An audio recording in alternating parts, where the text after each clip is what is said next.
I didn't realize how quiet my life had become until the evening of the porch, not the peaceful kind of quiet people talk when they meet freedom, but they do. But the silence they settle in why they stop surprise you. I was 52 retreat earnings at planet, healthy enough, financially stable and completely myself. Evenings were the hardest. Too late to start something new, too early to go to bed. So I sat outside with a cup of coffee that tasted the same every night and watched the light fade from the street. I wasn't waiting for anyone. That's important. Men my age don't wait anymore. We manage time instead. We convince ourselves we prefer predictability. The porch had become a habit, nothing more. Same chair, same view, same thoughts circling back to old decisions that no longer hurt, but never quite healed either. She lived 2 houses down. I knew her name, waved when we crossed paths, exchanged polite comments about weather and property taxes. She was 51, looked composed in a way that suggested experience rather than effort. People like her are easy to misread. You assume they're fine because they don't ask for help. That night, she slowed as she walked past. Just slowed. Enough to break routine. Mind if I sit for a minute? She asked. I could have said anything. I could have made an excuse, joked about the late hour, protected the small fortress of my solitude.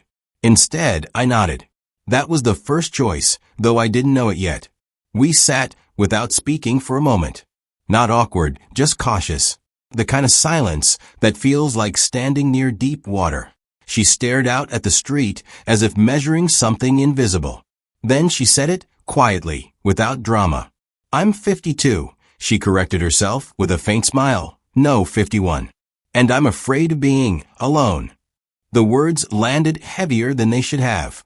Not because they were shocking, but because they were honest in a way people rarely allow themselves. She didn't look at me when she said it. She wasn't asking for reassurance. She was stating a fact. My instinct was to soften it, to respond with something safe.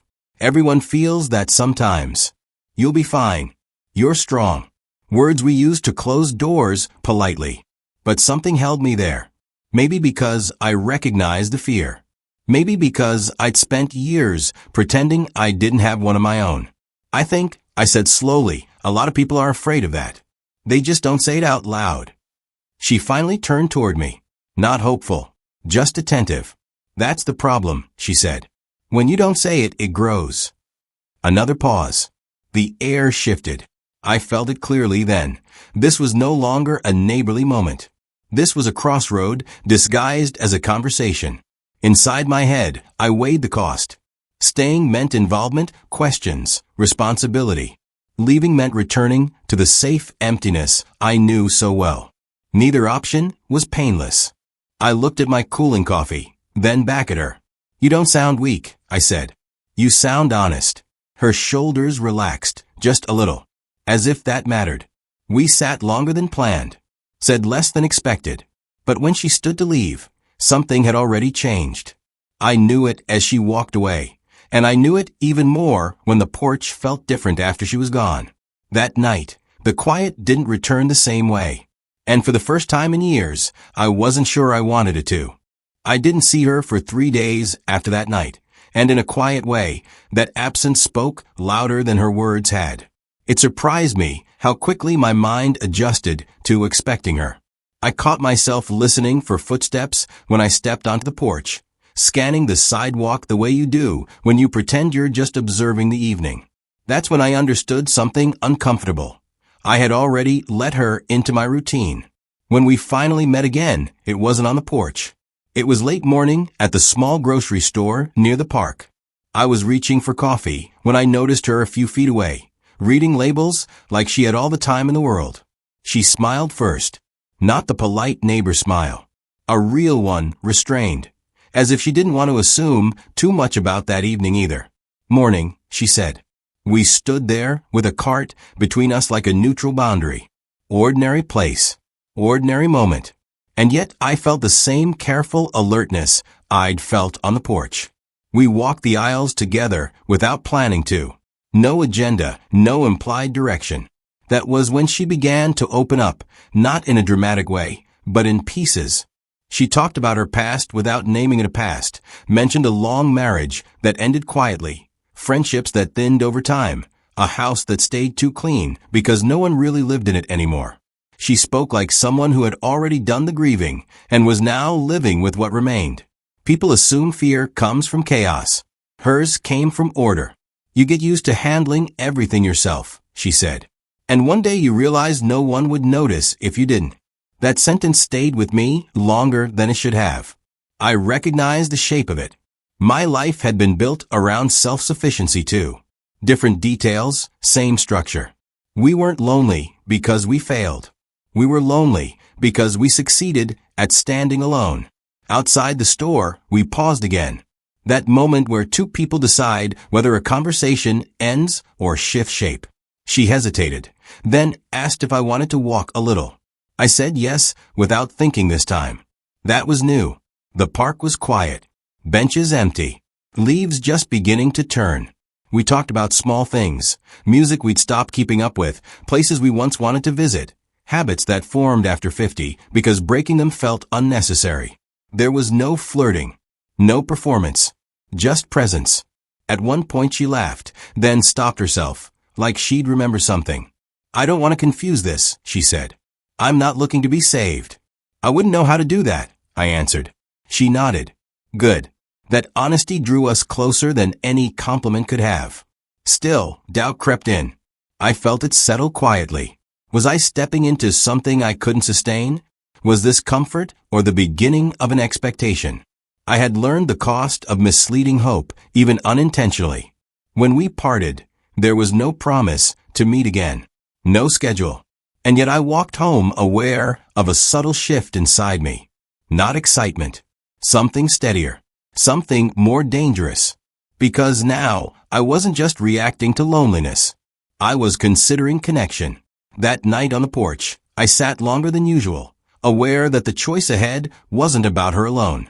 It was about whether I was willing to let my life change shape again, or keep protecting it until there was nothing left to protect. The pressure didn't arrive loudly. It never does at this age. It comes disguised as concern, casual remarks, half-jokes that land with just enough weight to make you feel exposed. A week after our walk in the park, I felt it for the first time when my sister called. So, she said, after the usual updates, you still living like a monk out there? She laughed, but I heard the edge underneath. The unspoken expectation that a man in his 50s should either be settled or invisible. I brushed it off, but the question lingered longer than the call. It followed me into the afternoon, into the quiet of my house, where even curiosity seemed to echo. Later that day, I ran into her again, my neighbor, the one who had unsettled my balance without trying. This time, she wasn't alone. A man stood with her near her driveway, tall, confident, dressed too deliberately for a casual visit. She introduced him as someone she used to know. An old friend, she said. The pause before the words told a different story. I didn't stay long. I didn't need to. Something tightened in my chest that had nothing to do with jealousy and everything to do with dignity. I wasn't afraid of losing her to another man. I was afraid of misreading my place. That evening, the street felt smaller.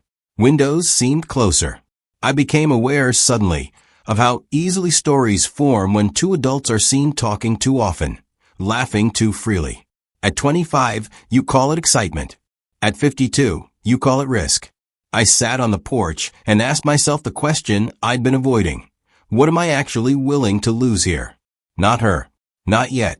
But reputation, comfort, the quiet respect of being the man who keeps to himself and causes no complications.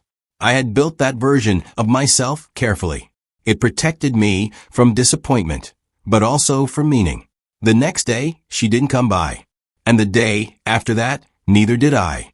I chose distance, thinking it was maturity. Space, I told myself, is how adults handle uncertainty. On the third day, she left a note in my mailbox. Not dramatic. Just a simple line. I hope I didn't cross a line. If I did, I'm sorry. That was the moment everything sharpened. I could accept the silence and let this become another almost story. A moment that never embarrassed me, never asked too much. Or I could respond and risk looking foolish, involved, exposed. I stood in my kitchen for a long time holding that note. 52 years of restraint weighed heavier than the paper in my hand. I walked outside, crossed the street, and knocked on her door. The consequences didn't unfold immediately. They rarely do. But the choice had been made. And once you choose connection over safety, there's no pretending you didn't know the risk. For a while after that knock on her door, everything went quiet again, but this time it felt heavier, deliberate, as if silence had decided to test us both. She opened the door that evening, listened to what I said, nodded once, and thanked me for being honest. There was no argument, no reassurance, no scene that could be clearly labeled as an ending. And maybe that was why it hurt more than if there had been one. Days passed, then a week. I returned to my routines, but they no longer fit the same way. The porch chair felt less like a refuge and more like a waiting room. I told myself this was the sensible outcome. Two adults recognizing uncertainty and choosing restraint. That's what maturity looks like, isn't it? But at night, when the house settled and the world slowed down, I questioned that version of events. Distance can be wisdom, yes, but it can also be fear dressed up as principle. I had chosen space, and now I had to live inside it. I started to believe that was it, that we'd crossed paths briefly, recognized something real, and then stepped back before it could complicate our lives. There was a strange calm in accepting that story. A false ending, neat and reasonable. Then, unexpectedly, I saw her again. It was early evening, the sky low and gray, when I noticed the light on in her garage. She was sitting on a stool, sorting through boxes that looked untouched for years. I hesitated. Old instincts urged me to keep walking. Respect her space. Respect my own. Instead, I asked if she needed help. She looked up surprised, but not annoyed. Just tired. We worked quietly at first. No small talk. No revisiting what had been said before. But eventually, as often happens when hands are busy and the mind relaxes, the truth surfaced. She told me the man I'd seen before had been part of her past, not a threat or a replacement. A reminder. Someone who had represented safety once, and now represented exactly why she was afraid. She wasn't running toward something new. She was trying to understand whether she still knew how. I wasn't looking for you to fix anything, she said. I just didn't want to pretend I was fearless anymore. That was her hidden motive. Not connection for its own sake. Honesty. I understood then that my distance hadn't protected her. It had confirmed her fear.